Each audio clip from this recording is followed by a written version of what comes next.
Labas vakaras, eteryje Dzūkijos televizijos žinios, juose penktadienio naujienos, ačiū, kad žiūrite. Šiandien žiniose prasidėjus biudžeto svarstymams Alytaus vadovų dėmesys švietimo įstaigoms. Betgi, žinot, mokykla yra toks kūrinys, į kurį reikia investuoti, kad jis gyvuotų, kad jis gyventų. Neblaivus pasienio apsaugos pareigūnas pakėlė ranką prieš savo žmoną. Alytuje lankėsi Lietuvos moterų krepšinio lygos žvaigždžių dienos organizatoriai. Įmonių vadovai, tiesiog visas miestas laukia tos šventės. Loretos galerijoje pristatoma alytiškio dailininko Andriaus Grigaliūno tapybos darbų paroda Gamtovaizdis.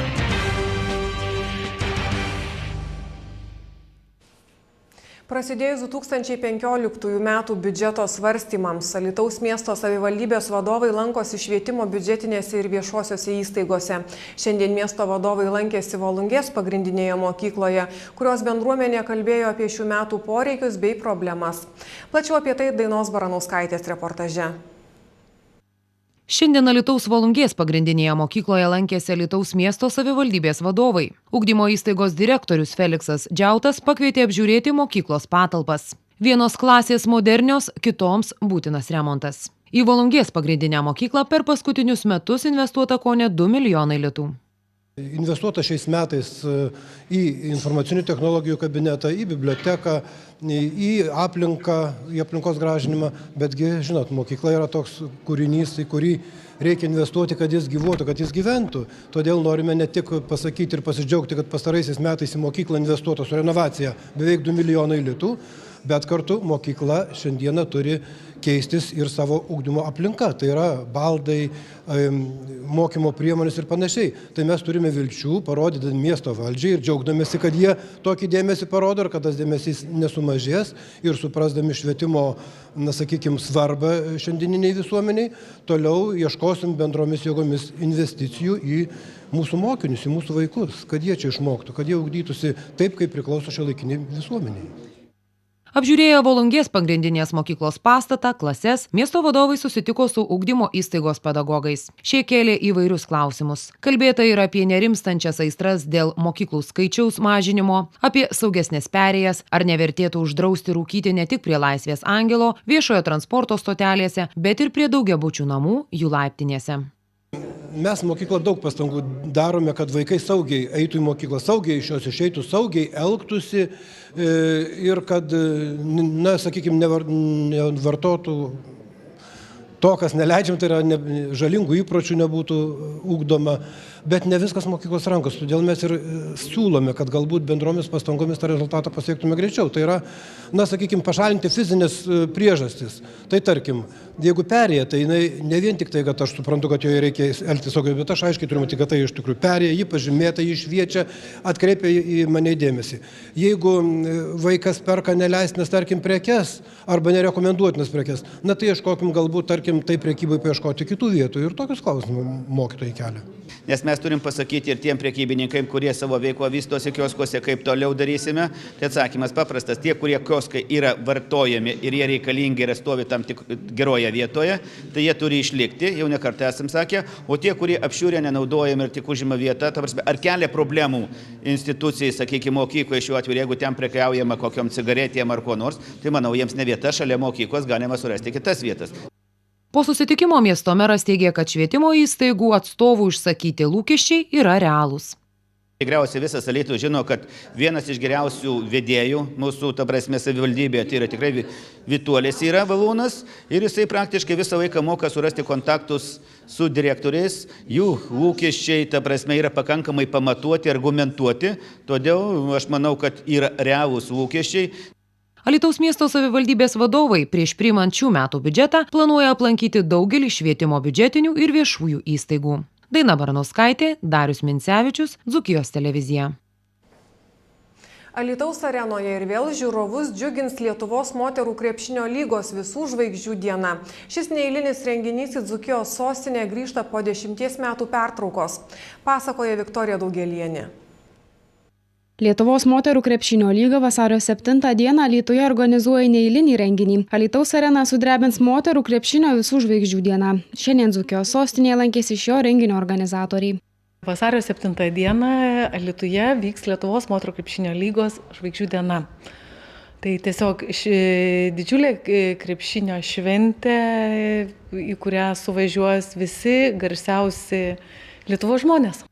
Lietuvos moterų krepšinio lygos visų žvaigždžių diena į Alytų sugrįžta po daugiau nei 10 metų pertraukos. Iš tikrųjų, prieš 10 metų mes buvom Alytuj, bet per 10 metų žvaigždžių dienos visame pasaulyje, visur krepšinyje pasidarė iš tikrųjų pati didžiausia šventė visai šeimai, visam miestui ir be galo laiminga galėdama Alytuj padovanoti krepšinio šventę, į kurią atvyks tiek Arvydas Sabonis, tiek Virgilijus Alekna, Saulius Štombergas, tą patį Tomą Pačėsą vėl jūs išvysit su Lietuvos krepšinio apranga aikštelėje. Lietuvos moterų krepšinio lygos visų žvaigždžių diena Alytuje šiemet žada būti itin įdomi ir žiūrovams dovanojanti daug gerų emocijų. Kiekvienais metais moterų krepšinio lyga renkasi naujus miestus, teikia dėmesį tam, kur, sakykime, miesto savivaldybė, įmonių vadovai, tiesiog visas miestas laukia to šventės, prisideda prie to šventės. Todėl mes esam čia, Alytuj. Renginio metu žiūrovai išvys tradicinį snaiperio konkursą ir visiškai naują įgūdžių rungtį. Renginio metu žiūrovus linksmins Vaidas Baumila bei Astos Pilipaitės vadovaujamas Alytaus Dežavų choras. Taip pat atvykus į areną žiūrovų lauks šokėjų pasirodymai, daug prizų ir kitų pramogų. Žmogus, kuris susijęs su sportu, jis tikrai žino, kad žvaigždžių diena tai yra šou renginys, kada daug muzikos, daug šviesos, daug emocijų ir be abejo krepšinis. Visų žvaigždžių diena Alytuje vyks vasario 7-ąją, šventės pradžia 17 val. Viktorija Daugėlienė, Mantas Radvilavičius, Dzūkijos televizija. Personalinę tapybos darbų parodą Loretos galerijoje pristato alytiškis dailininkas Andrius Grigaliūnas. Parodoje meno gerbėjai gali pasigrožėti tapytais gamtos vaizdais. Loretos galerijoje pristatoma alytiškio dailininko Andriaus Grigaliūno tapybos darbų paroda Gamtovaizdis. Parodos autorius eksponuoja apie 10 savo darbų. Dailininko paveiksluose šiltomis, gana ryškiomis spalvomis atgijo Alytaus apylinkių vaizdai, kuriuos menininkas tapė būdamas gamtoje. Buvau pritapęs paveiksliukų aplink Alytų visur ir visi vienos nuotaikos, tokios šviesios, gaudžiau šviesą, linksmesnės nuotaikėlės norėjau paveiksluose ir galvojau viena tema, truputėlį kitokį negu aš šiaip tapau. Dailininkas Andrius Grigaliūnas savo paveiksluose stengiasi išlaikyti siluetą, bet taip pat nevengia judesio, kurį išgauna potėpių ir spalvų dėka. Gyvumas toks labiau pasijaučia man bent jau atrodos ant to kontrasto, nes šiaip galima tapyti gamtovaizdį ir tais subtiliau, neryškiom spalvom, kaip šiauriečiai tapo, bet vasarą tapiau, norėjau vidurdienį tapyti, kai saulėta, kai daugiau kontrastą, tų polių, šviesa tamsa, man ir visą laiką tada gyvybė tokia lengviau pasigauna. Dailininkas tikisi, jog parodos žiūrovai žvelgdami į jo paveikslus pajus gerą emociją ir pozityvę šilumą. Pajustų gerą emociją, pozityvę šilumą, nes tiek ir te norėčiau, kažkaip per daug liūdesio ant svieto ir tai vis tiek konceptualūs, jeigu darbai būna, tai jau ten truputėlį neleidžia per daug mėgautis maloniais dalykais. Andriaus Grigaliūno tapybos parodą galerijoje apžiūrėti bus galima iki vasario 10 dienos. Rūta Kašėtienė, Mantas Radvilavičius, Dzūkijos televizija. 36 metų valstybės sienos apsaugos pareigūnas nedarbo metu smurtavo prieš savo sutuoktinę. Apie šį ir kitus praėjusios paros nusikaltimus informuoja Mantas Radvilavičius. Alytaus apskrities vyriausiame policijos komisariate gautas pranešimas, kad apie 13:30 min. Varėnos rajono kelio Vilnius-Varėna-Gardinas 74 kilometre Alytaus apskrities vyriausio policijos komisariato pareigūnai sulaikė 37 metų vyro vairuojamą automobilį Mercedes-Benz, kuriame rado ir paėmė 3990 pakelių įvairių cigarečių, pažymėtų Baltarusijos Respublikos banderolėmis. Vyras uždarytas į areštinę. Alytaus apskrities vyriausiame policijos komisariate gautas 66 metų vyriškio gyvenančio Alytuje pareiškimas, kad apie 19 valandą po to, kai jo bute apsilankė 29 metų moteris, dingo Lietuvos Respublikos pasas, kuriame buvo Rusijos Federacijos daugkartinė viza. Nuostolis įvertintas 204 eurais. Druskininkų policijos komisariate gautas vyriškio pareiškimas, kad įsibrauta į garažą esantį Viečiūnų seniūnijoje ir iš vidaus pavogtas suvirinimo aparatas. Vyras nuostolį įvertino 400 eurų. Lazdijų rajono policijos komisariate gautas pranešimas, kad apie 21 valandą Lazdijuose Seinų gatvėje bute netarnybos metu ir neuniformuotas 36 metų valstybės sienos apsaugos tarnybos prie vidaus reikalų ministerijos Lazdijų rinktinės specialiosios paskirties užkardos vyresnysis specialistas smurtavo artimoje aplinkoje prieš 28 metų sutuoktinę. Įtariamajam nustatytas 2,7 promilių girtumas. Jis uždarytas į areštinę 48 valandoms. Pradėtas ikiteisminis tyrimas. Mantas Radvilavičius, Dzūkijos televizija.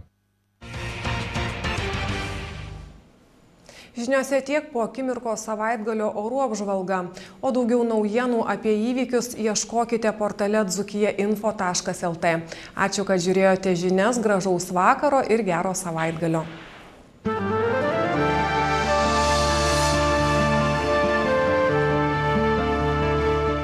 Orų rubrika remia Sumani TV. Naujos kartos Seagates televizija.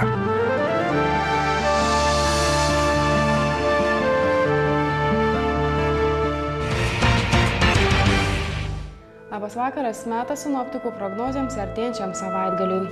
Šiandien beveik visoje šalyje išskyrus kraštinius vakarinius rajonus sniego dangą dar pastorino nauja, iš pietų atkeliavusi sniego ir šlapdribos porcija. Šeštadienio naktį silpnai snyguriuos pietiniuose ir rytiniuose rajonuose, tačiau vakarinėje dalyje dangus prasigiedrys. Šeštadienį pusdienį bus sausa be kritulių, o antroje dienos pusėje pietrytinius rajonus vėl pasieks nauja sniego banga. Sekmadienį sniegas apims didesnę šalies dalį, gausiau snigs naktį, dieną sniego zona iš vakarų Lietuvos pasitrauks. Pūs rytinių krypčių vėjas 4–5 metrų per sekundę greičiu. Artimiausią naktį Alytuje bus apie 0, Kaune 3, Vilniuje 1, Klaipėdoje 8 laipsniai šalčio. Šeštadienio dieną Alytuje ir Vilniuje bus 1 laipsnis šilumos, Kaune ir Klaipėdoje 2 laipsniai šalčio. Naktį šeštadienį į sekmadienį Alytuje termometro stulpelis nukris iki 3, Kaune iki 5, Vilniuje iki 4, Klaipėdoje iki 6 laipsnių žemiau 0. Sekmadienio dieną Alytuje ir Vilniuje numatoma 2 laipsniai šilumos, Kaune apie 0, o Klaipėdoje 3 laipsniai šalčio.